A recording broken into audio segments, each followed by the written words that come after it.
We are live.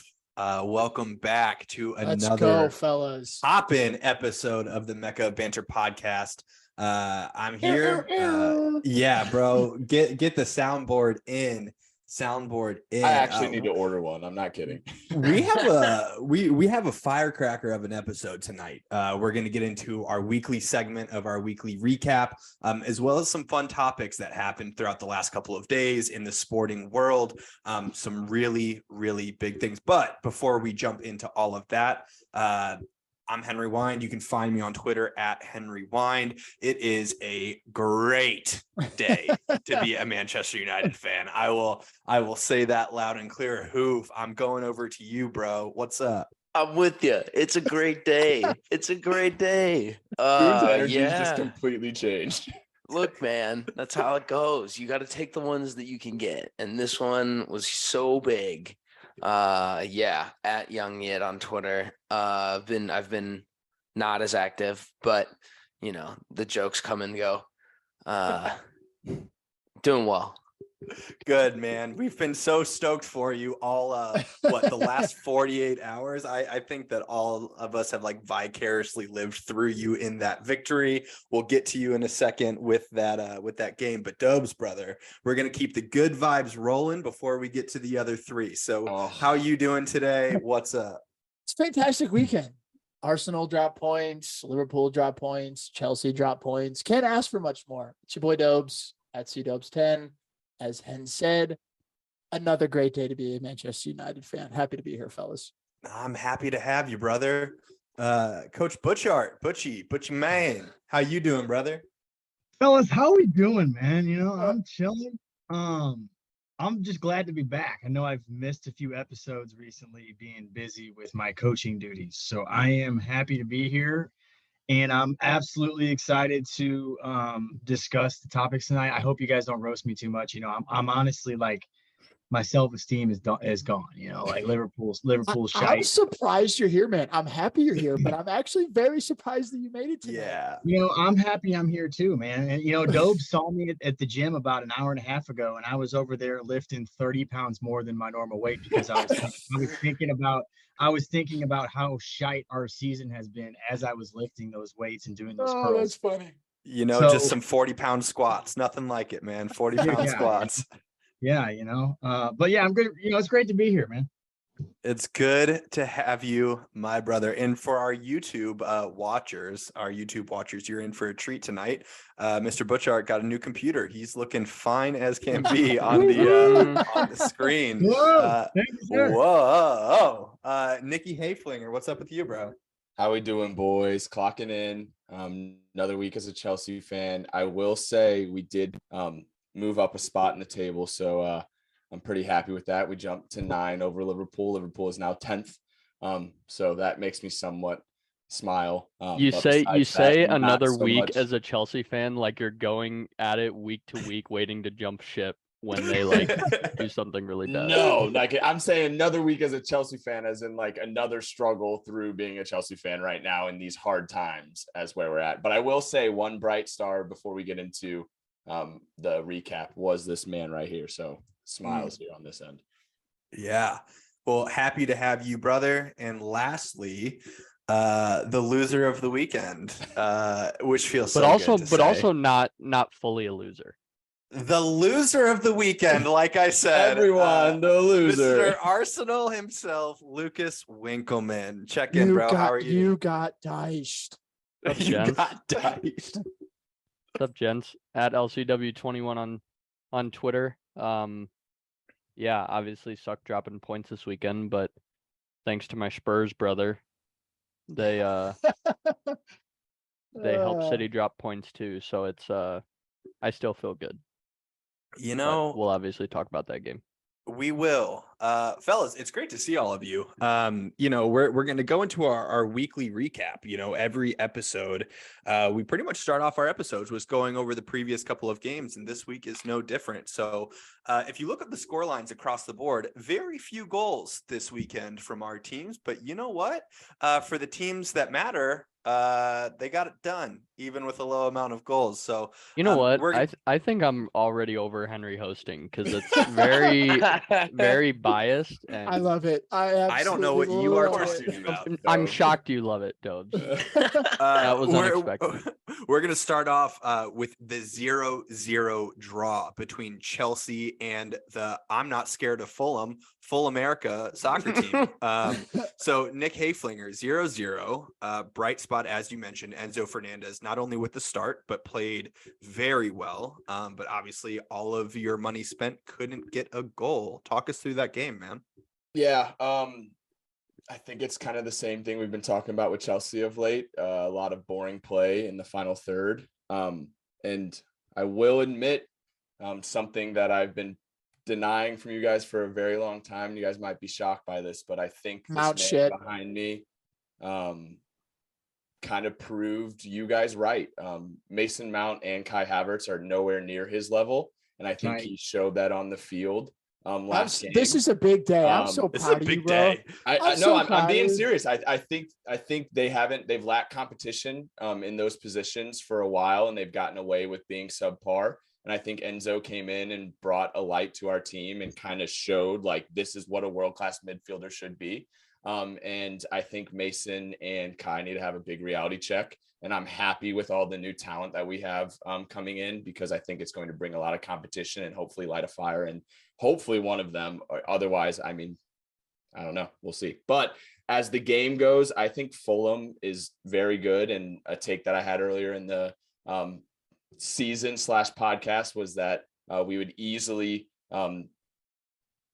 be above them in the table, and I'm eating my words. They looked very good. Our St. Louis boy Tim Ream put on a masterclass. He is aging like fine wine.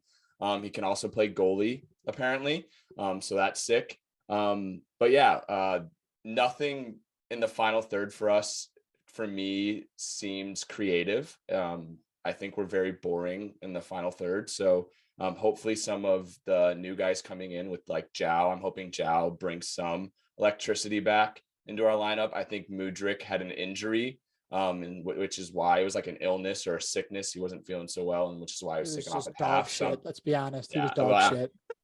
I don't know, but I'm hoping his first performance is more like it, because like I said before, he had a little bit of creativity going into the final third, which is what I think we're missing. But besides that, I think credit to Fulham in this one. Yeah, man. I mean, it's a good shout. I know that we talk a lot of shit on Chelsea with the transfers, and they deserve it. I also want to echo that this is a big day for you as a Chelsea fan to kind of eat your words on this Mount and Havertz duo. I'll throw Gallagher in there. Yeah, I mean, we're all stoked for you, man, that you're kind of coming around and seeing rationally. But Gallagher, let's all calm down a little bit. I still think they're world-class players, but they have just not been playing well. The cat. Stop the fucking cat, bro. Stop the cat. Dude. They just have not been playing well. World class. You were throwing around that world class term like it's nothing. You're right. You're right. I do. You're right. I do. I'm just saying they won a Champions League and they were a very pivotal part in that winning side. So like, what do you think world class is? Like the best team of the season, their best center mids. Like Enzo Fernandez is world class. class. Yes, I agree. Timo Werner was part of that Champions League winning squad in a big way, and he's not world class. Jorginho had a Ballon d'Or shout. Remember, he's the closest player of any of them that got close to that. Like, hey. The thing is, man, like you guys are. Let's bring it up then. Liverpool want to sign Mount now, so like clearly he's not complete dog shit. Like he has, or that could mean he is dog shit. No, like there's definitely qualities in both of them, but I just don't want you guys to sit here and continue to shit on them. They're not awful players, and they've won Chelsea a Champions League, so like we can't forget that. I think it's incredible that we have said nothing worse than what you've said, but when you say it, it's totally fine. But when we just echo it back to you, it's the biggest deal in the world, bro. No, because you guys say it with like being dicks about it. You know what you're doing. Or we just So- know ball. Or we just know know okay. ball. ball. And I don't. That's Fuck facts, off. bro. Okay, so here's what I was going to say, and your point of like having these guys in to provide rotation, to provide competition is a great thing. We've seen it in all of our squads at different times. Guys rise up to the challenge when like we'll get to there, but Sonny looked awesome against City, and he's looked like dog shit the whole season. Dan Juma gets signed, and all of a sudden Son decides that he wants to be the best left winger that Spurs have ever signed. So I think that that's great for Chelsea. What do you think happens with that midfield though? Like, it's not like you have like a super in-depth or super deep roster at that midfield position, whereas I kind of feel like with Mount, Gallagher, and maybe Havertz, depending on what they do with like João Felix and those guys, like I feel like that's your spine. That's just what it is. And Do you feel like it's going to rotate quite a bit? I think Enzo's thing is Enzo's proper position and what he plays for Argentina is an 8. Like he's an 8. He's a box to box It's gonna be him and midfielder. Conte. Conte's gonna sit. Yeah, but that's another like Conte hasn't played football in how long? I know, Like, but he's still one of the best Yeah. CDMs of our. I agree with you. I just think it's kind of you guys are in that situation where you don't have time to like let any more points drop. And I also think you have to give like so much shout to Paulinho. Like, Dude, he absolutely dominated that game in the midfield. He was absolutely everywhere. I hadn't like sat there and watched Fulham play like a full 90 minutes. I mean, obviously I've watched Tim Ream, but like he arguably besides Enzo, I mean, he was the man of the match if I'm like not mistaken. And he was absolutely everywhere. Yeah, I mean, he's great. He's was fantastic. locked down in that position. But you look across the board, and Fulham had a lot of guys that played incredibly well. Tite, I think that's how to pronounce his name. The right back played immense. He was great. Anthony Robinson played awesome per usual. Thought he was going to the City over the transfer window. Turns out that was a pretty good shout for him not to go. But Fulham just played really well. I think Chelsea's going to be a weird watch the rest of the season. And 0-0 is probably all you deserve in that game. João changes a lot for me.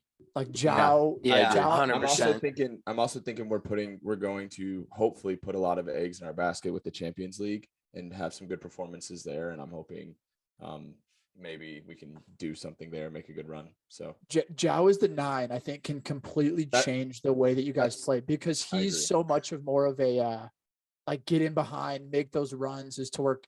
Kai, I truthfully as a 9, I don't know what Kai is great at. Like I don't either. Kind of a decent hold up player, I guess. Kai is someone if I'm to have the ball trying to look for something good into the box. Yeah. Like if I'm trying to look for something good, like Kai can hold the ball up, but I think João can do that and adds that extra dimension of being able to get in behind and stretch the defenses. To right now, you guys are so one-dimensional. You're trying to get to the byline and serve the ball across to Kai and hope that he does something. And as we saw, he had some chances and just one-dimensional is like the perfect word to describe us right now. And I think like that's what I kind of noticed with Mount and Kai specifically. The last game was like when Mason gets the ball and sees like where he wants the play to go, he is forcing it that way. No matter what, there's no creativity. There's no like, oh, maybe I'll go back this way. Like I can predict where the ball is going when Mason Mount has the ball because it's just kind of obvious. And that's where the play is naturally going, which when Enzo was in, there was moments when I was like, oh, I didn't see that pass. Like that was very good. He broke a line. Like that's something that we did not see. So I definitely think your one-dimensional shot is like spot on. And I think some of those new players we're bringing on, I don't think there's as much pressure on them as like Mount and Kai. Like I think they're so like, oh, we have to perform that they're just kind of being one-dimensional, where these new guys are coming in with no pressure whatsoever and can kind of be free and creative. So that's what I'm hoping. Yeah. I think it's also a crazy thing that Ziyech started. And not so much that it was Ziyech, but the fact that he was in Paris 24 hours earlier, supposed to do a transfer. Chelsea messed it up, didn't send the proper paperwork, missed the deadline, and is all of a sudden in the starting lineup. I think that is like a crazy couple of days. And full shouts to him for seeing it through. Absolutely. I completely agree with you. And I'm happy you brought that up because it's one part of like where I was not happy with Chelsea. Like, I think that's really messed up. I think shows great character from him that he literally was on a flight back to London, trained 2 times with us, and then was in the starting lineup and played his butt off. So like, shouts to him. So appreciate you bringing that up. Yeah. I would Great be professional. remiss real quick, just because Anthony's received so much hate. Mudryk was not injured. I just looked. He trained. He's healthy. He just got yanked at halftime. No, he came out and said there was a sickness, is what I read. Oh yeah, there's a Yeah. sickness. There's a Like sickness. coming into the game. You could be right. And he forgot how to play football is his sickness. That was from Potter, I'm pretty sure. That's just what I'm saying. You could be right. And to be He fair, was- I think he should have been too. I don't think he was playing that well. Yeah. We'll see if Chelsea bounces it around. But moving on to I don't want to say my favorite game of the weekend, but it's up there, fellas. A 1-0 win for bottom of the table or close to Everton over the shamble of a club that is Arsenal Football Club. The shamble of a club. Connor You're Sindobri, right, Winks. The man's uh, on one. I know. You got I'm gonna let him Dyche. have his I moment. love it. Lucas, what happened, bro? I thought that this was the club that you were like not worried about whatsoever, that It was. the new manager bounce didn't matter. And even with the 4-4-2 playing it long, what happened? You got What Dyche, bro. happened? What happened? I'm surprised you didn't like post a TikTok of doing that to that game. That would have been a I was prime going to. opportunity for you, knowing the way that you're talking right now. Yeah, fell to Everton away via a Tarkowski second half header. Saliba got blocked out there, forcing Odegaard to have to cover that giant, and fairly easy header for him to convert on without Saliba next to him. Sean Dyche's first game in charge, new manager bounce was live, and it moved them out of relegation zone. Goodison Park was loud. I was out very late the night before playing in a soccer tournament and had to be up early for a game in the morning. So I watched the first half very closely, but was spotty watching the second half, traveling to the field. So tried to like rewatch a bunch of highlights from the second half. And as far as our team play, it was very underwhelming compared to what we're used to seeing all season. 70% possession, but we really didn't do much with it. They recorded like 15 shots, but I don't really think any of them were big chances from what I saw. I don't think Martinelli was utilized much, despite him being fairly out of form the last few matches. Odegaard was way more absent than usual. I think our standout player for me was Bukayo Saka. He had a great volley in the first half off a corner kick that I think it was Connor Cody cleared off the line. Jorginho was mild and fairly disappointing, but I don't think that any of us were expecting a whole lot from him, especially in his first game. I'm more surprised that Arteta decided to bring him on as early as he did for Partey. That was my thing. That was a very weird sub. Yeah. Great. Yeah, and for Partey, I thought that was the weird part. And like, not to say like He your words that, by I any don't means, I don't but, think like, so. You think that it was weird that he didn't sub for someone else? Like, you thought that it was okay that it was for Partey? No, I think that like his role as a backup to Partey on our team. I don't think gotcha. he's meant to be a sub for Granit Xhaka or for Martin Odegaard. I think that probably Pablo Vieira would come in for one of those two before Jorginho would. And as we know, looking at our roster, El Neni was specifically Thomas Partey's substitute, so he's a replacement for him. Thus, it makes sense that he's Partey's replacement, but nonetheless, very surprised that Arteta decided to bring him on that early, because I think that Partey brings a different dimension to our moving the ball forward that Jorginho doesn't, and so to take him out, that early, I think hurt us in that way. But I think one of the biggest missing pieces for me from the game wasn't a player specifically, but as much as we didn't really test their back line like we normally do, where I think that when we get to the wing, we talk a lot about comparing Arteta's playing style to Pep, having been under him in the past. And especially this season, we're seeing a big difference because when we get the ball wide to our wingers, we're very direct with it. We go at wing backs, we go at defenders, we try and move the back line as much as we can. And Nketiah has been very good at running in behind. We didn't do that this game. I think looking at the game as a whole, I think that Martinelli was targeted like one time and Saka was targeted like 6 or 7. Whereas in the United game, they were targeting both of those guys all the time throughout the game. Odegaard specifically was targeting these guys throughout the game on the wing, and he didn't do that. We didn't do that as a team. And I think that hurt us because in those moments where we try and shift the ball to a wing, we were very slow to switch the side of the field, and it was very easy for the Everton back line to kind of shift together, and we just couldn't penetrate it in that way, and that showed in our inability to really get any big chances. So I don't know if that was due to Goodison Park being as loud as he was, or Sean Dyche just getting the best out of his team after making him run the beep test a few days before, or what it was. But yeah, we looked like a bit of Fucking a shadow legend. of ourselves. Yeah, man. I hear you. And Butch, I'd actually be curious to hear your analysis of this game from Sean Dyche's perspective. But, you know, I'm kind of surprised that you didn't just come out on the pod and just say that you got outplayed. Like and not to no banter there. It's watching tough. the game.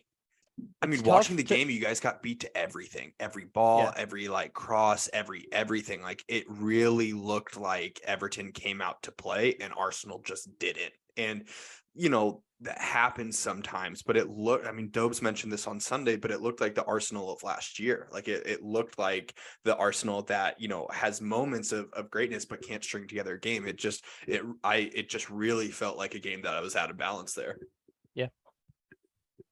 Butchie, what are your thoughts, man? No, I agree. I think it came down to the fact that everything that went right or could have gone right for Sean Dyche did. And I think it's just the analysis is really simple. Like they wanted it more and they executed his game plan. Like their game plan was to disrupt Arsenal's rhythm. Don't let them get into a quick rhythm. Don't let them transition quickly. Boy, did they And do they that. disrupted everything. And that's exactly what teams that play or Sean Dyche teams do, dude. They're fit as can be. There's a reason why they ran the beep test. They have the man, oh nana, ooh nana, oh nana. I mean, dude, they're just like they look so much better as a team in terms of like the fight and the spirit was so much higher. What a great decision to get Lampard out, because like this was a whole new Everton, and I hate Everton. I hate them. But what is it about the new manager bounce that makes it a thing? Like, you know, obviously there's like the idea of wanting to impress a manager, but it has to go deeper than that. Like we see it across like so many sports, and certainly in the Prem, like we see the new manager bounce happen so frequently. What is it about, like, yeah, just why does that work? Why is that a thing? it's a great question. I think like I talked about, like you it's hard to see a manager go, somebody you've gotten close with and formed a connection with, and you don't want to see them leave. But in the end, if you're a player, you kind of know what's best for the club, and you kind of know when the dressing room's been lost. It was definitely lost. Lampard lost the dressing room. It was over. So when a new coach comes in, you kind of get that new like feeling inside your body, inside your mind of like, this person's going to get something new out of me or get something more out of me that maybe the previous guy did not. And that gets you excited. That gets you like motivated to want to work and put in the time and sacrifice to improve your game, because you have somebody that, you know, like you said, it's a fresh start. So they're going to come in and you have a clean slate with them. So you have such a confidence thing.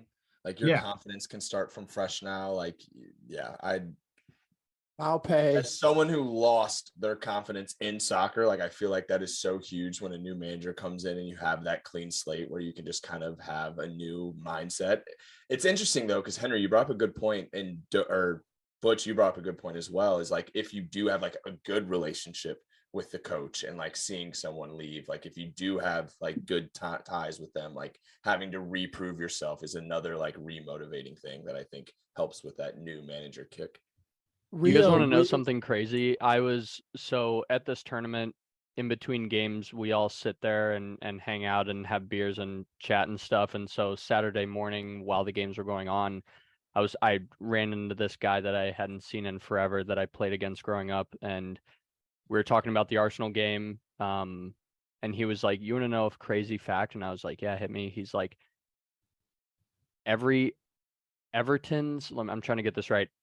Every time Everton has gotten a new manager in their club's history, that new manager won their first game. So they've never lost a first game after getting a new manager. That's wild. Had I known that, I may not have sprinkled Arsenal money line into several parlays Saturday morning, but I thought that was just crazy. Several.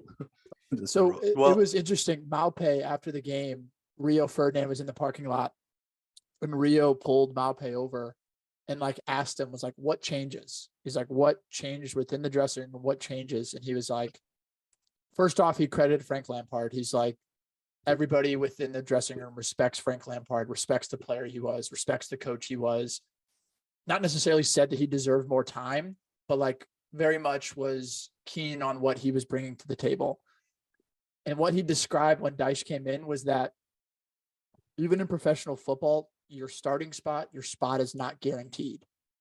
And as a professional footballer, all of these guys want to play. All these guys want to be in the 11. All these guys want to contribute. All of these guys want to make sure that they're living out their contracts, etc. And so, like we're kind of saying, he literally was like, the moment a new manager's in, you have to reprove yourself at every given moment. Your fitness level, how you are in the locker room, how you communicate with your teammates, every single aspect of that. Like It's a new job interview. It's literally a new job interview. It's, are you going to play or not? And so one of the funniest parts of that game for me is if you saw when Everton scored, Sean Dyche didn't even like do anything. He didn't celebrate. He literally just like sat there, and then he was more animated when he was getting on Iwobi for not being in his defensive position. When Onana was too far up, he was yelling and screaming and getting at people. And when they scored, he just like turned around and shook his hand. Was like, all right, everybody, what do we do next? What's the next thing? And that's just the kind of manager that he is. And I think that like new manager bounce, you want one game. That's the guy you want in. Yeah, to avoid relegation, Sean Dyche is that guy. Him and Big Sam, those are the two guys you want. Well, Winks, you have a tough battle next with Brentford. And then you have City. So 2 back-to-back hard games. So we'll see how you guys pull through for your title race. Butchie, I'll be honest with you. I know. I'll be honest with you, man. I'm keeping it short, bro. So am I. I have nothing else to say about this Liverpool side. So do I. Nothing else to Awesome. say. Let's move on to United. So United played Palace. I want to hear the scoreline. Can you? It was a 3-0 rout. Wolverhampton Wanderers against the Liverpool Football Club. 3-0. Butch, what the hell, man? Dude, I've already said everything I need to say. I just can't stop laughing because I saw Dobes at the gym like an hour and a half ago, and he just smirked at me, goes, "Can't wait for tonight." And I was like, and I knew right away, I'm like, dude, I'm gonna get torched again, right? So, I'm gonna talk about a few players, and then we'll move on because we've already kind of said, Joe Gomez not good enough, Joel Matip declining, not good enough. Naby Keita, get out. See you later. There's the door. You're not good enough. It's crazy that an 18-year-old Bacetic was one of our best players in a team full of stars. A kid that's played, let's look at here. He has played 12 games in his career. 12. And he was one of our best players. And that shows you the status of the club. There's a lot of underperforming players. There's a lot of superstars that are not living up to their price tag, and they need to figure it out, and they need to figure it out now, or we're going to be at the bottom half of the table, and sadly something might happen to Klopp, or you're just going to miss out on European football. That's it. You know, it's not all doom and gloom. I will say this. As a neutral, you all are as a neutral. Yeah, Yeah, you know, as you a are anything but neutral today. As a non-biased host of this podcast, I just have to say, you are 1 game away from a milestone, which is pretty cool. Are you aware of what the milestone is? No, you're so Here we go. I don't want to do this today, bro. You are 1 game away from having a secret agent join your team. James Bond, Mr. 007, Cody Gakpo. 7 games, 0 Dude, goals, 0 assists. That is a milestone, fellas. That will be the next game that you all have. And how does that feel, Butch? I said it on the last podcast that I was on. Cody Gakpo has been, in my opinion, a big flop. Not impressed, nowhere near the level of what we saw at the World Cup. So he better figure it out. Or guess what? See ya, bud. There's the door in the summer. Do you like Catch him or you later. Nunez more? Huh? Do you like him or Nunez more? Oh my God, Darwin, dude. Come on. Oh, that was an Dubs, honest question. Like, Dubs. I'm shocked you answered it that quickly. Like it was. Like I thought it Gakpo. was a serious question. Hey, Dobes, you guys can have Gakpo. You can have him. I mean, Oh, under he- 10 I don't want him probably anymore. would Yeah, be under the 10 guy. Hag, it'd be a baller. Butch, can I get your opinion on one thing with this Liverpool side though? And then we're what moving on. Yeah. What's up with Mo Salah, brother? You know, from the outside yeah. looking in, like it's easy to talk shit saying that, you know, he got a fatty contract and, Mhm. you know, over the last couple of years was worth it. He was worth it. He played out of his mind, so consistent, got that massive contract, and just every game after that has just He been learned absent. how to surf and rode that Liverpool wave. That's all I gotta say. Bingo. So what's going on with Mo? Well, I think you said it I'm looking at his stats right now. Like every year he's been at the club, he's been unbelievable. Like 32 goals. This is all Premier League. 32, 22, Team's been 19, unbelievable. 22, 23. What'd you say? The team's been unbelievable as well in those time frames. Yeah, bro, but Salah was a different level. Yeah. He was Nick, he come was on, he Nick. was Okay, disgusting. more not Nick, hate I don't him. even want to hear Salah it, was bro. You're over there disgusting. saying Kai Havertz Yeah. is the next resurrection of Lord Jesus. I never said that. When have I ever said that? He's world class, bro. He's world He did. class. He Okay, won. so You're an I idiot. don't know. Mo Salah he's been underperforming, man. 7 goals, 4 assists in 20 games in the Prem. So nowhere near what he's been doing the last 5 years. I also think Mo Salah, yes, he's world class. No doubt he's been world class, but I do think that the presence of Sadio Mane was such an influence because when you look at a player like Mane, he ticked every box that a striker wants to tick, and especially his pace, his ability to stretch the back line and make those inverted runs from out to in across the back line to get him behind. It was so deadly that it freed up more space for Salah. Right now, this whole season, we've had Diaz has been injured since October. Jota's been injured since October. Firmino's been injured for the last 2 months. We haven't had anybody besides Darwin, Oxlade-Chamberlain before Gakpo got here, and Mo Salah playing it on the front line. It's just not the same. It's not the same fluidity. So, You just can't be that guy, bro. bro, Can't he be the is guy. him, bro. He's been him. I'm just saying, like, I'm just giving credit to Mane because I think we should have never sold Mane. Mane was That's a a huge shout. part of our That's team. a shout. He was Huge a huge shout. part of our team. Like if you give me a choice to keep Mane or Firmino, come on, I'm keeping Mane. Choice to keep Mane or Salah. Yeah, I was gonna say. I would still keep Mo Salah. I would have still kept Mo, but you just got to look at the numbers. Like Mo, 173 goals in 285 games for Liverpool. Yeah. I mean, that's like crazy. Harry Kane stuff. He said, yeah, Hey, great play. Move, Big brain I'm play. waiting for the I agree, but you know. I was looking. I'm with you. He's still looking. But yeah, no, Harry, that's a great question. Well, hopefully Mo can pick it up. We'll see. We'll see. And I think, you know, this next game for you all with Everton, obviously everything that we just said about Everton against Arsenal still rings true. There'll be two teams going at each other's throats. So we'll see how you all do. Connorson Dobry, 2-1 victory over Crystal Palace. Great to pull out a W after tying them in the way that we did a couple of weeks ago. Give us your thoughts on the game. I said it before we played Palace the first time. Like, for whatever reason, Palace is just one of those teams that when they play us, it always seems to be more competitive than it should. And yes, I'll get to the Cassie red card in a minute, but first half, outstanding, cleared the pen. Like, Bruno scored 6 goal contributions in 6 games. We looked great in the first half. Like, the second goal we scored, the team goal, might be our goal of the season. Like, that was 10 Hag ball. Like, I've never seen it before. I think there were 7 players that touched that and were involved in that goal. I went back to front, all the way to the wide. Gakpo 1-2 with Fred, or excuse me, not Gakpo. Oh. I wish. I wish. Even better. Garnacho, ball into Fred, 1-2 to Fred, or 1-2 with Garnacho. Wearing Garnacho, his CR7 underwear. He knows. Very true. Garnacho out to Wan-Bissaka with Anthony combination, slipped it back into Cassie. Like, what a finish. Game became closer with the Cassie red. Now hear me out before you guys just freak out and say that, like, I completely agree with you that Cassie is very dumb for putting his hands where he put them. He had his shirt. You can, from any angle on any tackle that ever happens, if you were to freeze frame it, you could say it's a studs up tackle. You could say anything. I think the issue I have is not that he got a red. My issue is with VAR. Because if VAR is going to go review the situation, you review one aspect of that whole entire situation. You freeze frame it. You show the angle where Cassie is holding his neck. Of course, you're going to give him a red card. Like 1000% with the angle that the referee saw, you're going to give him a red card.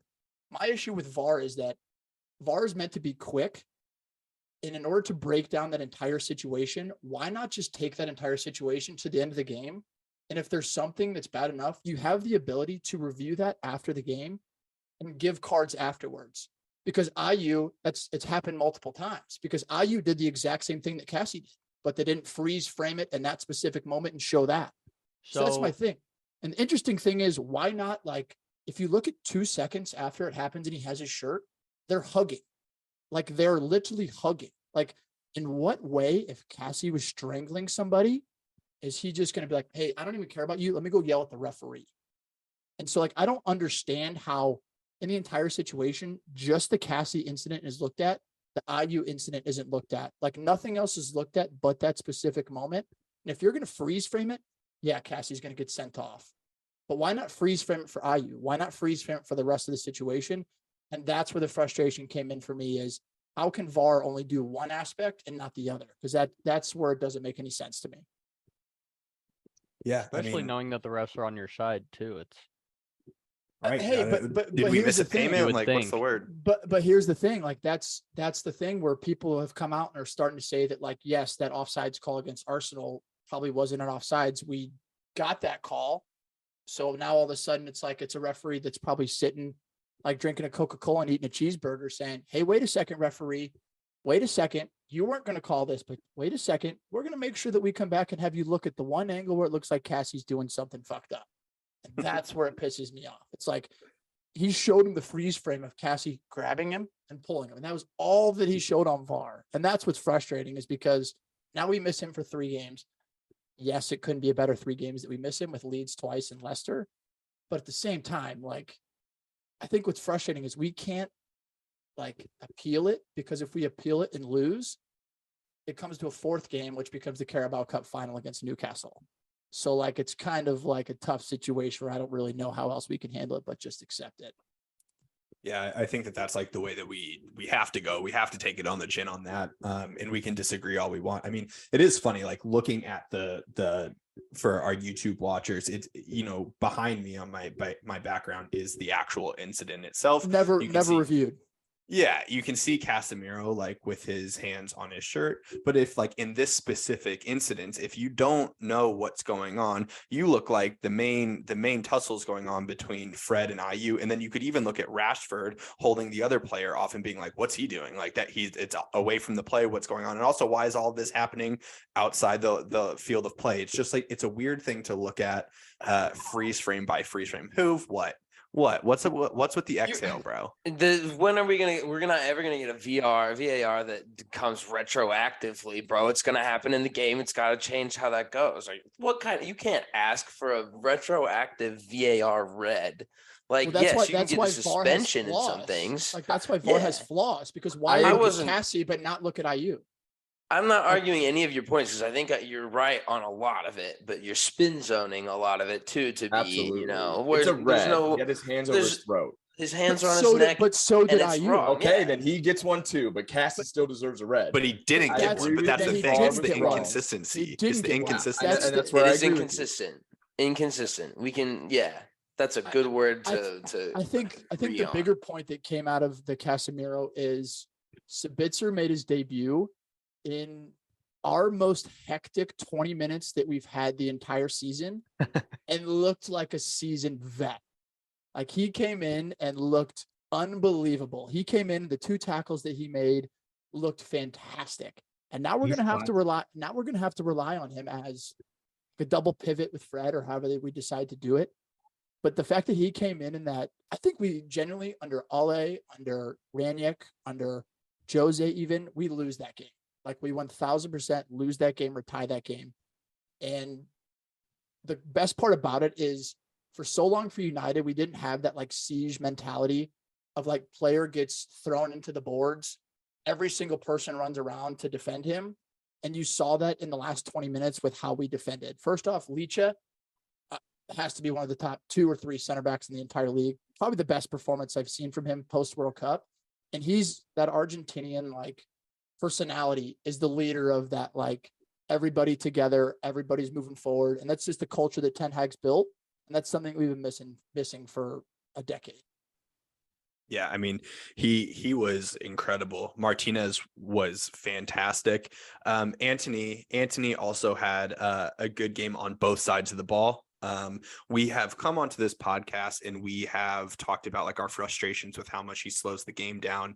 But man, his work rate defensively is fantastic. It is so good. Guys, one of the things on Twitter that I saw was I think it was it Goldbridge? It might not have been Goldbridge, but it might have been a thread of Goldbridge. But someone was saying that like Anthony is at fault for this red. Like he like nonchalantly rainbowed a dude when he shouldn't have, and then it caused like a scuffle. So like I just wanted to kind of see your guys' But what happens at Old Trafford, how it is it's down a hill. So what happens if Anthony gets pushed out of bounds and he hits his head on the wall? Yeah. Like, I think where Anthony's a pussy is he did go down, and immediately after he saw him go off the ref, he got up and went straight after the guy. I don't mind the coming together. Like, I love that. Like, if you look back at the Arsenal Vieira versus Keane days, they literally choked each other in a game and neither of them got a card. Yeah, like that's a fact. Like, that's just that's the old school prem.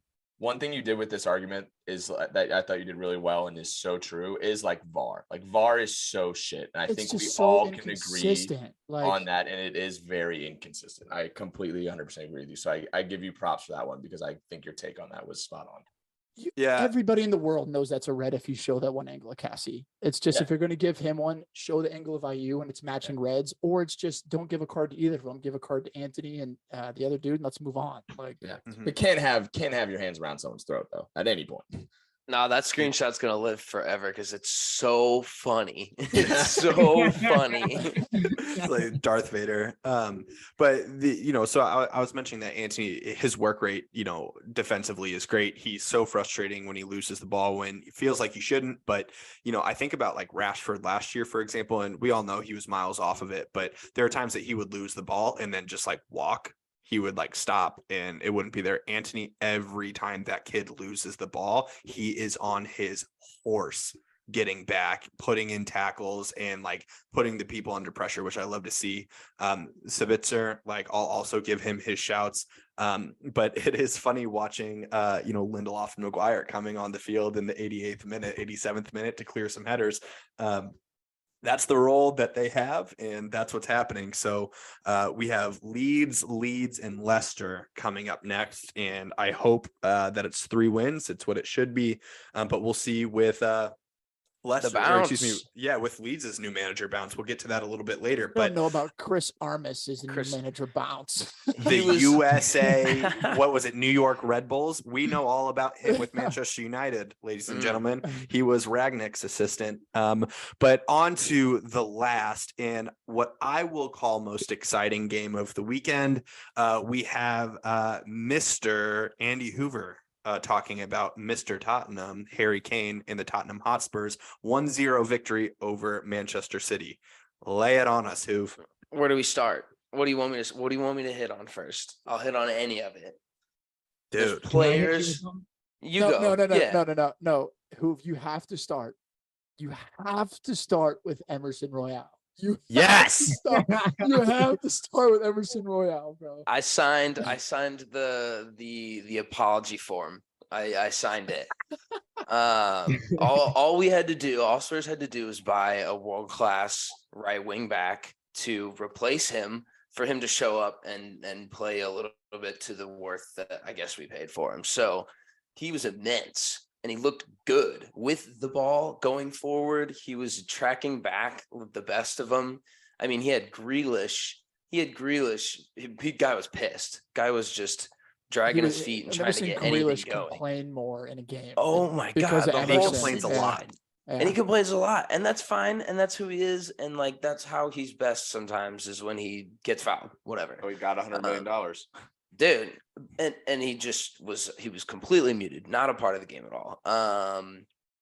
That was insane. I think Romero had a great game if he doesn't get that first yellow card. I think he's the defender. He's super consistent. He makes dumb fouls, but he makes incredible game-saving tackles.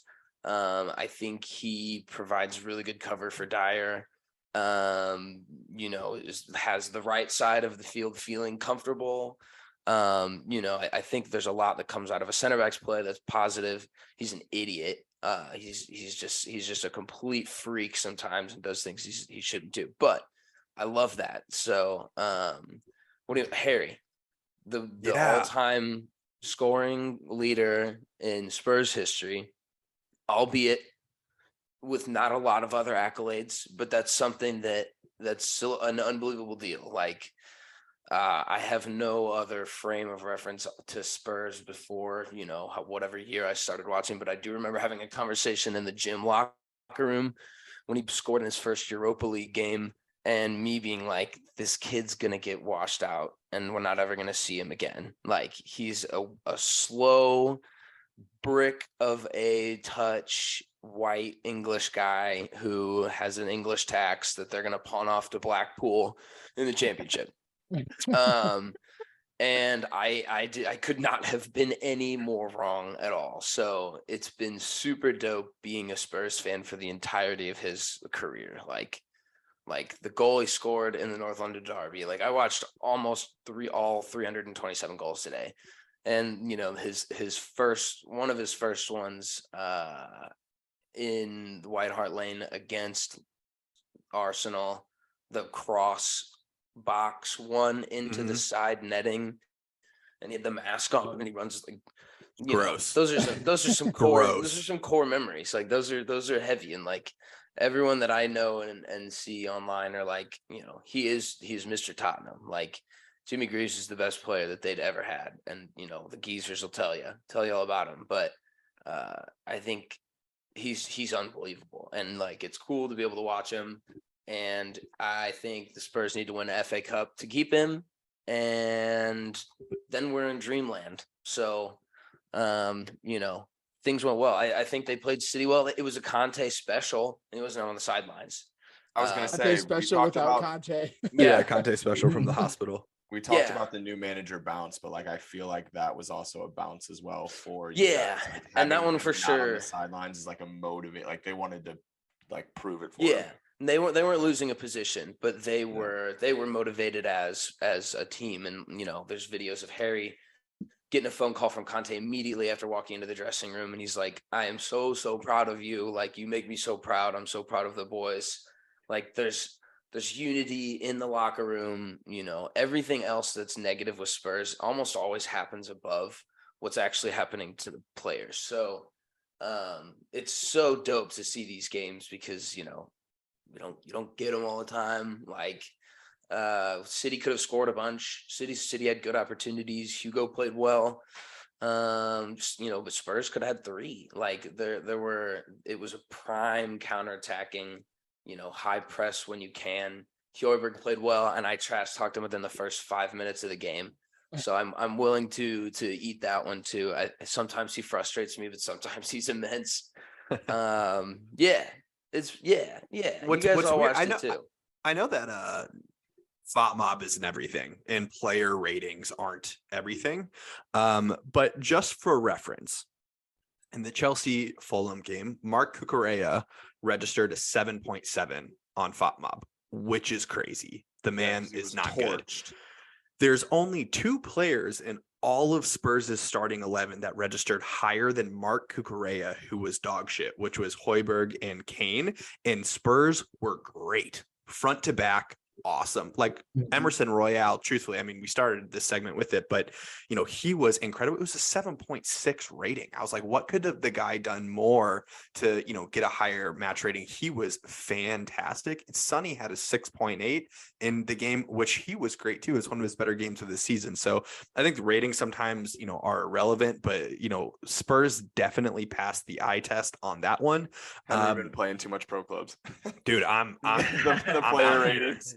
But I mean, it is interesting though, like looking at it and Absolutely. just like disagreeing wholeheartedly with like what I'm seeing. Oh, it's funny you brought that up because I mean I don't want to go back to the Chelsea game, but like I saw that when I looked at like the player ratings Yeah. after the game, and I like laughed, and I was like, because Like, he's one of how? I think he's like if we look at it, he's like the highest of all 4 of our defenders, and I was like, what? Yeah, it doesn't There's even no make way. sense. He got But- burned but- like 8 times. On the opposite side of everything that Spurs did well was City playing terribly. No fluidity, no anything. I thought that it was potentially an interesting shout. I didn't look into it too much. Maybe it was an injury or sickness. Nick, maybe it was sickness. Kevin De Bruyne not in the starting lineup. We're just seeing some weird rotation from Pep right now, and I'm not really sure what's going on, but they just didn't have it. And that is taking nothing away from Spurs. I want to make that clear. Spurs played great, but we're seeing it again with City where they're just not it. I mean, yeah, we mentioned last week that like this is the City team you want to play, and I shot a couple texts back and forth with our good pal Jacob Krupp, and I was like, "What's up with on-field stuff?" And he said, it's weird having Haaland up top right now and Pep figuring out a way to get him to be on the field. He's like, he has to be on the field, but he also has to play Alvarez, who deserves to be on the field. He's like, he's making these weird rotations with key players in Gundogan, Bernardo, and KDB. And he's like, the Cancelo loan transfer was weird. Like, he wasn't happy prior to this. He's like, the rotation is weird. Like those are all good shots. Every one of those guys have been in and out of a really, really, really good side, and it's not clicking. Like, I heard a City fan on a podcast. The club. I've been you listened to the one. I've been listening to it, and he said that he firmly believes that if they kept Gabby Jesus and played Gabby Jesus on the right side and played Phil Foden as a 9 or false 9, that they not only would be clear at the top of the table, but they probably don't have a loss right now. And I firmly believe that, just because they didn't have anything to change. Like they literally didn't have anything to change after the season that they had last year, except for maybe play better in the Champions League. And so like we've said it a million different times, like the Haaland thing, they're still trying to like adjust. But what's weird to me is like, I don't know what it is about like Tottenham, like Hotspur Stadium, like Spurs, the last 5 times City have been there, Spurs have beaten them, and City hasn't scored a single goal. So like as much as like it's just this year, like this goes back of City going there and not being able to get a result. So I don't want to take credit away from Spurs at all, because like that, it was a Conte thing. Like City had the possession. You expected City to have the possession. The whole game, in my opinion, Spurs were the more dangerous team. Like 1000% were the more dangerous team. It's cool. It's nice to like see the plan that everyone knows is in place go the exact way that you want it to. Like I think City's a great team for that plan, though. So like, I think that's why it works so well in your guys' favor. Yeah, absolutely. It does, but it's been all of the last managers we've had. Jose beat him. Nuno beat him first game of the year, 1-0 on a sunny goal. Like, shut up. No, that shouldn't happen. I did shout out in our group that the stadium was electric. Yeah, it was like nuts. That atmosphere was insane. No one asked for that stadium, but it's here, so you might as well just fucking pack it out and make it jump. So it's the City side that we wanted to see. It's the City side that you want. And I think my favorite part about all of it is like all of the fanfare around Harry Kane too. They were back in the dressing room, and they weren't playing music and dancing around. It was like vibes were high, daps all around. Harry Kane had a picture, but it was like, that was business. Like that was what's next. There was a community of dudes who were looking forward, like great result, happy to get it. But no one, don't have the small club attitude, and they didn't. So Mhm. that was dope. It was a unity kind of thing. Great to see as a Spurs fan, because sometimes you don't, and you don't forget some of those. So Did Spurs a point off fourth and 3 off a third, like very much in this top 4 race. You can put a Band-Aid on this whole team. You can put a Band-Aid on a lot of past misfires if you finish top 4 and win like an FA Cup trophy. Yep. Like, not to say everything's forgotten, but that would be really cool. I'm not sitting here telling you guys that we're clear favorites to do anything, but you take these games as you get them. That's all. I love whose attitude. Go ahead, Butch. I was just gonna say, like, I want to give one piece of like props to Spurs.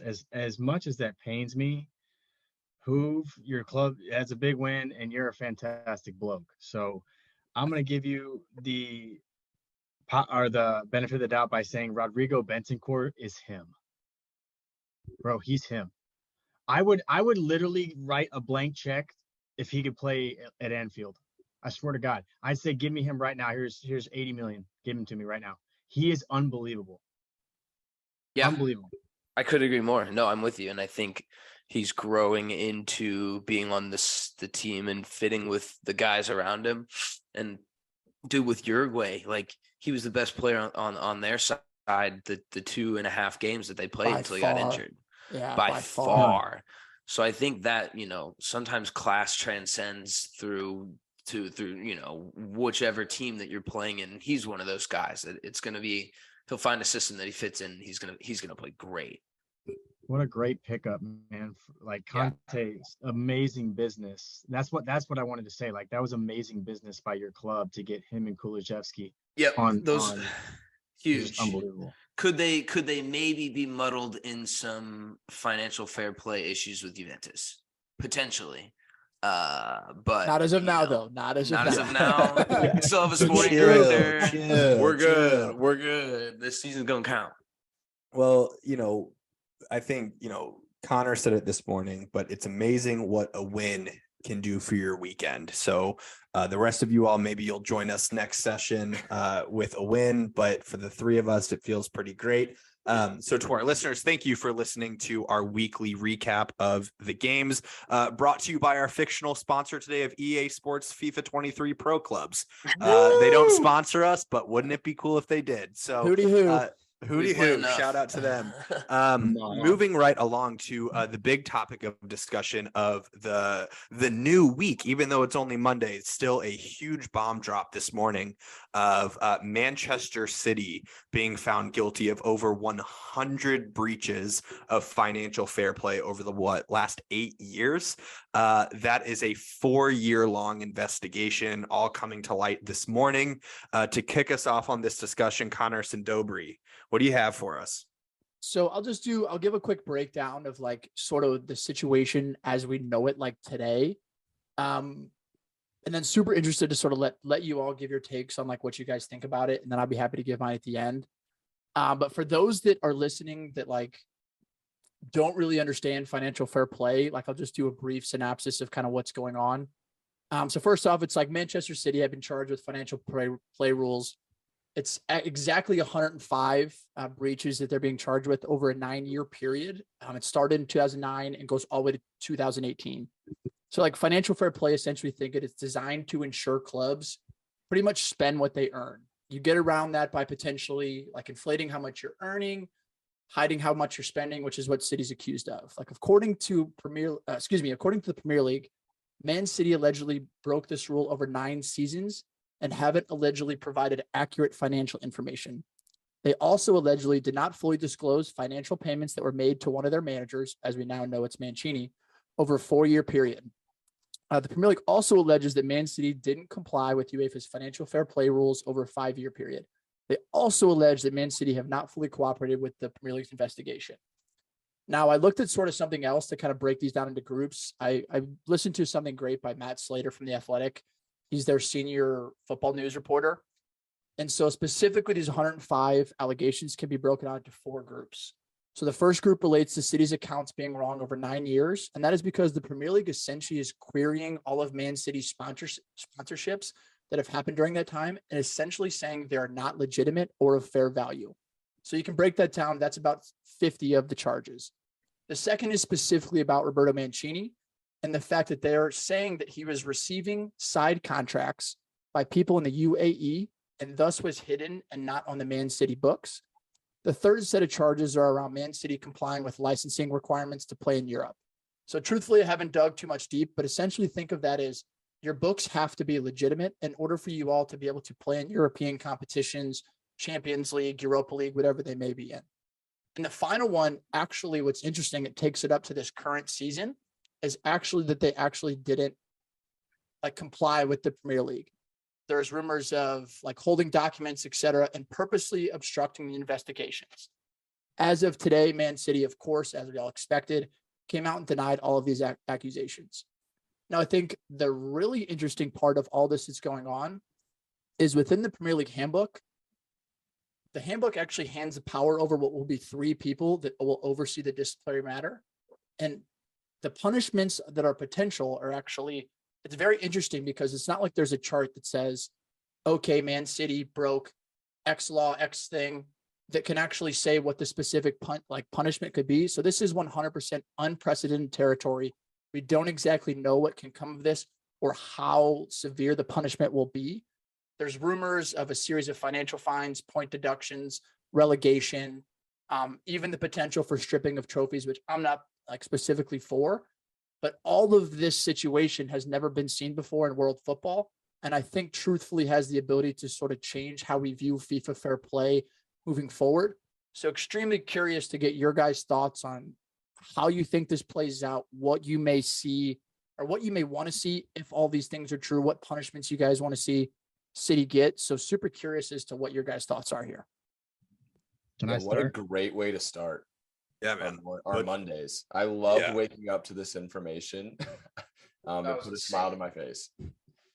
That was, dude, it was crazy. I remember Dobes texting us this morning and I was driving to work and I looked at it and I was like, holy dude. Here's my honest thought. I do not want them to get stripped of their titles. I don't want that. Does anyone in here think they should? I feel like we could all probably agree. I think it depends if they're found guilty of 105 charges, of every single breach. I think it has to be something drastic. Extremely drastic. Yeah. Now, do I think that they'll be charged with all 105? No, they're going to hire the best lawyers in the fucking world. Yeah. And sorry to cut in there, Butch. I feel like we all are in agreement on I think stripping of the titles would be a little. It would. None of us are even City fans, and we would not want FIFA to take away that Aguero moment. That's one of the coolest moments in the history of the game that we all got to live through. Yeah. That's why I don't think it's not for a United fan. Fuck off. I was say they stuff for that. Aguero about to become Aguero. No, bro. Fuck that moment. Yeah, bro. I think it already happened, though. You know what I mean? The things that I think stripping the titles is dumb simply because you can't go back and change those events. You can't change how everyone in that park was feeling about it. So the only thing that stripping titles for me does is somewhat discredit, a fan. The guys in the locker room won it. They got their pay. Everyone got the accolades. Nothing else has changed. Still got paid. The club received every benefit from that season that they could have possibly benefited from. So, that I think that's a weird thing to be United, you guys are champions in 2018 or whatever. Congrats. I think the bigger effect is you look at the Stoke City who got beat in an FA Cup final, who got beaten in an FA Cup final by City. And then you look at Sunderland, same exact situation. So it's more not for the bigger clubs, but look at your Sunderlands or your Stokes who never really get to those games that may suck for them a little bit. Could have been a club changing game. Yeah, ever. Yeah. Mm-hmm. There's no doubt they should. There's no question they better get a huge point deduction, bro. Yeah. It better happen. Relegation. Like the thing, so relegate, like for me, relegation I feel like has to be the play here, and I'm in agreement, by the way, of like stripping the titles just doesn't really do it for me. And the only reason I say that is like it would be weird to me. Like, and Butch, to be honest with you, it surprises me a little bit that to hear you say that you don't want their titles stripped, because in the last 8 years, there probably hasn't been a Liverpool club had a more treble. affected. Yeah. Like there probably hasn't been a club more affected by City's dominance than Liverpool. Liverpool like I think has it's like set 3 numerous titles for Liverpool and 3 for United is what it would be. right. But Yeah. like it wouldn't make sense though to say City is stripped of it and now United wins or now Liverpool wins, because it's not really, you can't do that. But like No. if that is the big play from UEFA and from the Premier League, we're going to strip you of your titles, they're getting away with murder, bro. Like they're getting away with no consequences, because like just like you said, Hoof, like the celebrations already happened, the parade has already happened, even though no one showed up for it. Like it's already been the case. And so for that to be the big like consequence would just be so disheartening. But the thing that we also didn't bring up, Dobes, in like the setting of the stage of this is that 2 years ago they were found guilty of financial fair play stuff, and they were supposed to serve That was UEFA. Yeah, like a 2-year sitting out of European competition, and they got around it. They appealed it and won it, and they've obviously been in the Champions League and every European league over the last 2 years. So it's deep, and for me, it's relegation. I want them relegated. I think that this whole City thing, and I think what we're going to see is it's so much bigger, and obviously like so much of like the people that are saying of like the strip the titles and stuff like that comes of jealousy of City's last decade. Like, let's be real. They've been dominant this entire last decade. I think the underlying effect of what this is going to be is there's going to have to be a change in FIFA fair play and how it's managed. Because what I mean by that is, and by no means am I saying that Bully has done anything wrong, but by structuring the contracts over years, there's no smaller clubs that will ever be able to keep up with that. And so FIFA fair play is going to have to adjust and change sort of the way that the outlook is. Because right now, like I was reading an interesting article today that was talking about like the relationship between the Premier League and Man City. If Man City, like, and that relationship is just like broken after this, like City's just that Super League will become a real thing. Like it will become a real thing because these clubs have that money. They're going to go somewhere where they're not regulated to what they can do. They can just spend as much money as they want, buy the best players as they want. Madrid will join, Barca will join, whoever they can get will join. And it's going to completely change the structure of where football is today. So I think what's going to happen is if there's stuff that is like actually concrete, the FA is going to come down and try to make an example of City. Like they're going to try to make an example of City to try to prevent this from happening in the future. And I think FIFA fair play is going to eventually have to switch so that like United can't, like, let's be real, 600 million in two transfer windows, no matter how the contracts are crazy broken up, is fucking stupid. Like no smaller club will ever be able to keep up with that. And I think that's where FIFA fair play and the FA are going to have to come in and figure that out somehow. 100p. What happens with City? Do you think there's a fire sale in the summer? Do you think that Could be. We look at that star-studded lineup and it's fun to like sit here and wonder like what happens with Grealish, what happens with Alvarez, what happens with Haaland, like if relegation happens. You're too far ahead. Yeah, you think so? You think that's too much to think about? Early. This isn't going to happen overnight. I think City has so much money, and I think when me and Doge were talking about this before, the 105 is the stat that like is staggering. Like the fact that they have 105 cases of where you've done it. So like clearly they have to be charged for one or a couple of those. But money talks at the end of the day. They're going to get out of a lot of this. Like regardless of how much we want to sit here and hope that FIFA does the right thing. FIFA is the most corrupt organization in the entire world. So it's the FA, it's not FIFA. Oh, it's not? Okay, so I didn't even know that. The FA came out. What's interesting is City can like argue against what they're being charged of in court, but they don't actually have the ability to appeal it. So like the FA came out and strictly said that like City doesn't have the ability to like appeal any of these sanctions. So they can just argue them and they can either be thrown out or be charged for them, but they don't have the ability to appeal them. So they will actually have to defend themselves like for all of these. And I think And- that's Wow. the interesting point. And that's a tough thing with what Hoop was saying about looking like trying to figure out what's going to happen to them at the end of this is that it is too early because like Nick said, 105 cases. And then like you said, Dobes, they get to argue every single one of those. And you know that they're going to drag that out for as long as they possibly can. Yeah. So like, Yeah. I don't know how long, we've never really seen a financial fair play case with this many individual cases within it. So like this could take a whole year for them to I think actually. that's what's interesting. It's like and this is none of us are lawyers. So like we're Right. just six dudes that like chatting footy. So like it'll be interesting to see like when the case does come down. Like if it's ended in the middle of next season, like do you just deduct points then, or like do they finish out the season and then like the Yeah, next that's season where they're it's That they're would be not- interesting. wild. That'd they're be not so in the interesting. Prem. Like it's such Yeah. unprecedented for. That's what's interesting is like I was saying, there's no handbook for like if they're charged with all these, it says this is what you do.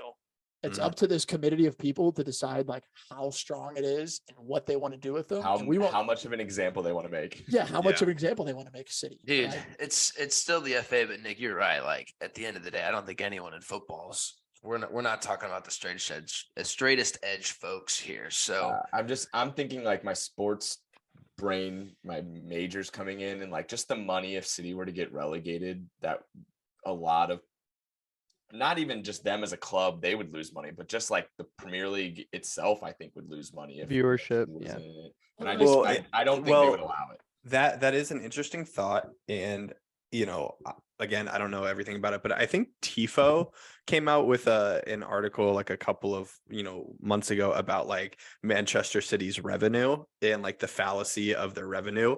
And you mentioned like their sponsors not being legit. Like they've literally created like I've seen ghost their Twitter companies. accounts. Yeah. Like ghost companies that are like the main sponsors of Manchester City with like 3 Twitter followers or 2 Instagram followers because they're not real. Like that's the kind of stuff that is crazy, bro. Like it's Well, and crazy. there- So like losing the viewership, it's like, well, I don't know how many Manchester City fans there are around It's the not world. Manchester City fans though, but us watching just City fans of on the the Prem Prem on It's the weekend. commercializing. Yeah. Well, they've come It's out that, another like, big club in the Prem that Sure. brings come- excitement and another more set of players City- into it. City has come out and said that they have more commercial revenue than Real Madrid, than Yeah. Barcelona, than Man United. Like City has been a football club for longer than a decade, but like they've been a football club for essentially a decade. Like since 2009 when they were bought. The interesting piece of this is like when the Prem essentially has like a say over who can buy these clubs. There's like a process they go through. Like, did the Prem not like kind of know like who they were getting in business to a little bit? Like, that's the thing that I think is interesting. Like, do you not know that these aren't great people that Yeah, may they do should some- freeze. They that should do some freeze all of sketchy their things? assets. I was actually They wondering if sell you were the going to club. bring that up, Nick. Oh, I was wondering if thinking you about were it the whole thinking about time. that. I was Like thinking about it they the get their whole time. Abramovich treatment where they do have to freeze assets and sell the club. I think he that would was be involved in fascinating. a This- potential world war. Oh, but- yeah, and he never was accused or never. We're not getting into it. I don't even want to talk about that. But Just and still it's like defending. what precedent can you set? Like if these guys are here and they've been they've been good for the league in terms of like, all things commercial, and then you're just like, well, okay, well it worked for them. Let's do it for Newcastle. Like QPR got bought out a while ago, and that plan failed. But it's just gonna keep happening. Like And the prices are going to keep going up. Chelsea, Yeah. like Joe's Yeah. brought it. We spent crazy amounts of money, and it's just going to continue to grow. Like you think Not we're to going to be be. the last people? That's to spend that that's money? why I think FIFA Fair Play has to step in and Yeah. set some precedent. It's I way also- too unregulated. Because if agree not, there's with going to be you. 6 big clubs and there's going to be nobody else, and that's not what I football's like- about. I agree with you, but also at the same time, there's like this part of me that like, if they're not paying the players, that just means they get to keep it, and then they just get it. Like, you know what I mean? Like, I almost want them to be paying the players a shit ton of money because they're the people who deserve it, and not so much our owners or Mm. anyone else. I Well, think it's I know way it goes deeper hand in than any hand. of that. It was like a Yeah. devil's advocate. I was just trying to say another. I side. think Who, the you brought interesting up- point. Go ahead. I was just Who gonna say you what brought happens up to like an Pep. interesting point of like, I think it was in like the actual group chat where you just said it sucks for the fans. of like, of City, because like there's nothing they can do about it. This doesn't involve the fans at all. And they have never had a sign off on any of the deals They that they picked do. the club. Well, yeah, but So like, they're born into it. yeah, it's just like what I it was- is. But like, yeah, and it is sad for like, all of our clubs over the last couple of years have gone through like turbulent times and have gone through things, and it's just unfortunate whenever that happens. But this is wild. This is unprecedented. Like we've said a couple times, it's a weird situation. I think Pep's gone, Dobes. I was going to say, before we move on, I that wanted to get you guys' opinion on Pep. So this is what Pep said back in May 22. He said, when they're accused of something, I asked them, tell me about that. They explained, and I believe them. I said to them, if you lie to me the day after I'm not here, I'll be out and I will not be your friend anymore. Wow. I think the timing is great for him too. Well, it's so interesting because like, if you're Pep, and you make that statement, like Pep seems like that guy who's a man of his word, but like when's the timing? Yeah. Like, do you wait for a full decision? Do you wait to hear they're guilty of a few things and you leave? Like, I think that's the interesting whole piece of this. If you're Pep, like, what do you do? I think we're going to see Pep's character. Like, I think this is going to be a true test of Pep's character of like, is he okay with going back on his word? Because like, as it's going to come out, he's going to be on the hot seat of whether he's going to stay or not. And I think we're going to see how he responds. He'll leave. If they're guilty of anything, he'll leave. Yeah, I think where does he go? I think he takes a year off. He did it in between like Bayern and City and then Barcelona and Bayern. Like I was he gonna does say, that he's not one of those historically. guys that's just gonna join like a sack. I genuinely think he club goes to, like, international. make someone better. Like I think he would go somewhere huge. International and then back to Barcelona after that, maybe. Like US he's still so national young, team, quite baby. honestly. That's what I'm talking about. Well, as the City story continues to develop and as we hear more, we'll keep the listeners involved in this one. Before we move to our favorite segment of Factor Cap, we do just quickly want to shout out Jesse Marsh, relieved of his duties of Leeds United this morning for all of us in the United States. And it's a sad day for a U.S. men's national team and a USA fan, as he was so fun to watch over the last year, and it was such a big part of bringing Tyler to that club, Brendan to that club, and now Weston to that club. Leeds USA still lives on, but it is one USA man short for the time being. Their interim coach is still American. Sick. Leeds USA, boys. Leeds USA. So we'll see where he goes next. There's a lot of shouts in the group messages. Do we want him for the men's national team? Do we not? But we'll get to that another day. So Butchie, we're gonna end with our favorite segment at the Mecca of Banter podcast, which is our fact or cap. Before we start, Nick, I just want to say I love you and nothing's personal. You're a dick. I knew it was coming. I knew it was coming. All right, so 600 million spent in the last 2 transfer windows. Wrong. It's 5. Huh? It's okay. Everyone inflates the number. Keep going. Dobes, what's the number? It's like 532. It doesn't matter if it's I over know. 300. It's I know. insane. I know. I heard it was All just a tie 737 full of million. That's what I'm saying. Everyone increases the number. That's all I was trying to They say. spent $1 billion. All right, I'm going to actually have Hoove answer this one first. Nick, you're going to go last. All right. I'm going to make you sit there and wait, okay? So $532 million spent in 2 windows. I Lots don't of know if players that's in. exact. Hold on. Yeah, look at this. Yeah, I'm dude. looking up. Keep going. Chelsea fan. So my factor cap is this. I actually have 2 of them in one. It's your lucky day. Factor cap, Chelsea does not make top 6 this season. And factor cap, Graham Potter is no longer the manager come August. We're going to start with who? 611 million, by the way. Yeah, fact. Yeah, they're not gonna get top 6. No, I think I'm pretty comfortable in agreeing with that. The Potter one's the tough one. I think caveat to, I think he's going to be the manager. I think he stays. I think they keep him. I think they made a rash decision in cutting Tuchel so quickly, and you can't screw that up now with the Ferrari that you just parked in the garage. So let the guy learn how to drive it. I think he stays. But I think if Chelsea finished below like 12th or something, sometimes you just got to cut ties. So Yeah. I think he's there. I think they stay above top half. But No. Yeah. Valid reasoning. Let's take it over to Winks. Factor cap. Yeah, I agree on the first one. I think that they'll finish below 6th.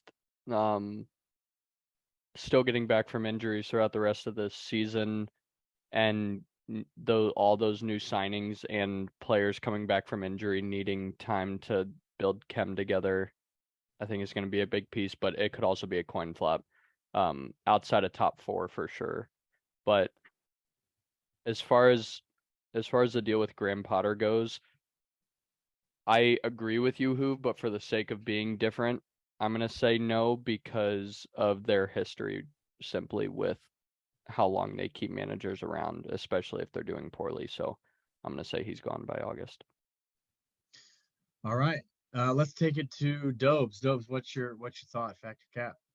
I don't know, bro. This is tough because I'm sitting here looking at the table and like I think 600 million and no Champions League. Like your manager's gone. Like That's I my just thought. think any amount of money. Like I'm looking here at Transfer Market, it says 611. If you spend 600, you spend 611 million, and like realistically, let's see, 39 points, or excuse me, 40 points is what Newcastle are on. Like they're 10 points behind Newcastle. Top 6 is definitely doable, in my opinion, for them. Like top 6 is definitely doable, depending on. It just depends if they can reach form. And like I'm not comfortable at this moment saying that they can, but like I almost feel like if Chelsea finish 6th and get bumped from the Champions League, like it could be fact that they finish in the top 6, but Potter can still not retain his job. Like I think it just genuinely like I don't. That sounds like a weird situation, but at the same time, like with the amount of money that they've spent, like you bring in Enzo Fernandez at the end of the window, like. There's really no excuse for Potter. Like I said this, I texted you guys this as we were arguing in the Mecca. Like not having your system figured out and getting players to play the cohesive, keep the ball way that Potter likes takes time. Your players going out and playing with heart, playing with passion, and playing like they want to be there is completely separate. You can have one without the other and still win games and grind out results. So if we don't see a change in the mentality, like I think that Potter's gone. I don't really know what to say about the 6th. I could see them finishing 6th. I don't think they're going to finish above Spurs. I don't think they're going to finish above Newcastle, but I think they could jump Fulham, Brentford, and Brighton. So that's kind of a non-answer, but Yeah. No, it's well stated though. Henry, before we go to Nick, Henry, what are your thoughts? Going double fact. I don't think they have what it takes to finish top 6. And I also think that Potter's gone for all of the reasons that Lucas and Dobes just mentioned. It's abysmal, bro. Even if you spend a fraction of 600, if you can't get the players to believe in something or to buy into something after several months, it's a problem. And I'll say it. If you're allowing that kind of lackluster performance in your manager and in your teams, you're not a serious club. And if Chelsea want to be a serious club and they want to invest in their team by spending 600 million in 2 windows, they got to have some standards for their manager, and they're not a serious club if they keep them. Let me chip in. Hen, I'm with you. Does Conte take this side from where they're at right now with the signings they've made and finish top 6? Instantly. Chelsea, you mean? Yes. Instantly. Yeah, bro. Yeah. I agree. Instantly, Yeah. because I think the difference is that you can see what like Potter did at Brighton, but he wasn't dealing with egos. He wasn't dealing with price tags. He wasn't dealing with Mudryk for whatever he cost. He wasn't dealing with Enzo for whatever he cost. Like he wasn't dealing with the price tags and also the spotlight that the English media shines on Chelsea versus shines on Brighton. And I Yep. think that's where it's like, you can say he played a beautiful style at Brighton. Yeah, he did. We all loved it. But like replicating that at Chelsea with stars takes a serious manager. Yeah, it honestly reminds me of David Moyes when he went to United. Like he was a great manager for West Ham. Shout. That's a great shout. When he took over for Fergie, and not implying that anyone at Chelsea has ever been Fergie, but like he took over and, made signings, and sure, he wasn't completely backed by the board, certainly like frickin' Potter has, but he underperformed, and it wasn't like they finished terribly. He underperformed and they sacked him in the summer. It's what a real club does. It's what a big club does. And I just don't think that Chelsea can allow themselves to do it. He put Bowley to sleep at the last game. Ooh. Seriously. Well, these are some good points, but now we're going to take it to the Chelsea fans. So, Hafey, take us away, man. What's factor cap, man? Yeah, no, I appreciate you doing this factor cap, because I did want to give a shout out. We are doing Mecca moments with the Chelsea boys, Jake Wine and Joey B. That's going to come out on Wednesday. So we kind of go into in depth on the entire transfer window that we did have. So great shout to end it with on this. I think you guys all have great points. It's a lot. Henry saying that we're not a big club, I think, is fucking laughable. He didn't say that this year, so you're he a didn't say mid-table that. club. You're a mid-table club. It's a mid-table for you coming out Wednesday. But Potter keeping his job, I'm not so sure, because when Lampard was our manager, I didn't think he was going to get sacked, and he was sacked. When Tuchel was our manager, I didn't think he was going to get sacked, and he was sacked. So I really don't know. Chelsea could sack him tomorrow, and I would be like, who would know? So as far as that, do I think he deserves time? Absolutely. I think he deserves another. I think this season he's kind of picking up pieces. We have still a lot of injured players, and he's trying to bring in players for a lot of money immediately into our starting lineups and mesh with the team and play at a system that he wants. So I think he deserves a little bit of time with those guys. As far as top six is where I said we would probably finish to my mom literally a couple of days ago. So that was a good spot to say what we're at. I agree with Dobes. I think we could possibly overtake Fulham, Brentford, and Brighton, but Spurs, I think, was another side that I thought going in that we could possibly pass, but after their performance against City, I'm not sure if they keep winning points and not dropping. I mean, it's going to be hard to catch. So I'll have to say cap. I do think we probably finished sixth. And I'll say cap as well, because I'm hoping Graham Potter is still our coach, and I hope that next season's better for him. Can I ask you one question as a follow-up? Yeah. How this is a legitimate question, because I'm super fucking sick of hearing it. How long are you comfortable with making the excuse of like settling into a team and there's been injuries? Because we're still injured. This is the first game we have they our won a injuries championship. back. They won a Champions League. First game we have some of our injuries back. We still have injuries on key positions, and we're like, I don't understand how you don't see that. It's like almost embarrassing that you don't like have empathy for the fact that we have 10 like injuries on it blows my mind. Do you want me to make my case for not having empathy? Absolutely. $611 million spent in 2 transfer windows. And then also, bro, you're like, I want to remind you that every year, including now, you're like trying to convince us that like you're a top 4, top 6, like you're a big club in England. And then you're like making excuses for multiple months about like, look at the lineup that you all have that you're fielding every single week and you can't get it done. And you're still making excuses. How long has Potter been there? Graham Potter did better with less.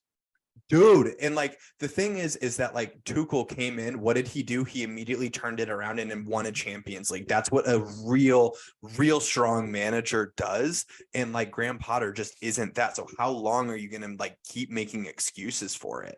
And when we have our injuries, not having 10 plus more people on it, that's when I'll stop. But worse managers have done. I just answered less. you, Henry. What are you confused about? We have a crazy injury list of key players, and we are trying to sign players. That's why we spent $600 million, and we're bringing in these new guys fresh off other squads, and you're expecting them to put in crazy performances against Fulham, who's a decent side that you said over and over again, and now you're just thinking we're a shit club because we were 0-0 and we spent $600 million. That's where I expected you to turn up a better performance against the club that you had no scaries about at all. And I owned up to being wrong on that. So Sean you're Dyche telling did it me, in 2 training sessions. yeah, 2 and you're training telling sessions, me, Everton you're have looked telling better me than Chelsea have looked in months. the moment that Chelsea's injury list is under 10, you're going to stop making the excuse. Absolutely. Potter will not. I won't have an excuse for Potter anymore. Listeners of the pod, we will hold Nick Haflinger accountable He had on like February he 6th. had 9 days off to get a team together that could perform. 9, like 9. I would kill for 10 Hag to have 9 days off. And also, for what it's worth, I love Potter. I think he's brilliant. I think he's a phenomenal manager. It is not working out at Chelsea, and he's got to go, bro. He's got to go. You just dogged him, and now you think he's great. Hey, Dude, I think he's a great manager. Question. It's not working out. One last question for you, Nick, before Henry closes this out. Okay, Nick said that they are releasing the Chelsea episode in a few days' time. So if Graham Potter gets the axe, who are you bringing in? Zinedine Zidane? Well, I don't know why we're even asking this question. Tuchel's the perfect guy for the job. I was gonna say the same thing, bro. Tuchel's perfect. But like, really, like if Bowley, like I think that this is like gonna test like Todd Bowley, because like we just don't know what kind of guy he is yet. We know he's what's this dude made of? Yeah, He's made of money, that's for sure. I was gonna say he's just gonna write a check. Yeah, but I mean, That's like what in he's made terms of. of He's made like of money. what I meant is like how long he's willing to like go with Potter versus like spend money. Gotcha. Like he's Gotcha. the guy And making the to be decisions fair, now. Like that's a great point. Like with the new owner, I'm interested to see how big of a leash the club gives our managers, because of the past, it's not long. Can I just say? Can I give a terrible naps? It won't be long. Yeah, I want to give a terrible hypothetical, a terrible one for all of us, except for Nick. They sack Potter. They say, "Hey, Pep, heard the situation at City isn't going so well. You want to come over to Chelsea?" And Chelsea acquires Pep Guardiola. That would be the worst thing in the history of ever. That would suck. For all That of us. Chelsea team immediately becomes insane. So good. So good. Well, Hey, fellas, Mason Mount goes back to Derby County. He sure does. He says, "You're not fit to wear the shirt." Fellas, thank you for the conversation tonight. Listeners, that was tonight's episode of the Mecca of Banter podcast, the podcast where the 6 of us chat shit with a little bit of footy in there as well. Fellas, good job tonight. I want to remind the listeners, follow us on all of our social medias. We got the TikTok going, we got Twitter, we got the Instagram. Leave us a comment on what you want to hear from us next, and if you have any topics that you want to hear, let us know. So, fellas, good job tonight. Talk soon. Yeah, Cheers, fellas. Peace, man.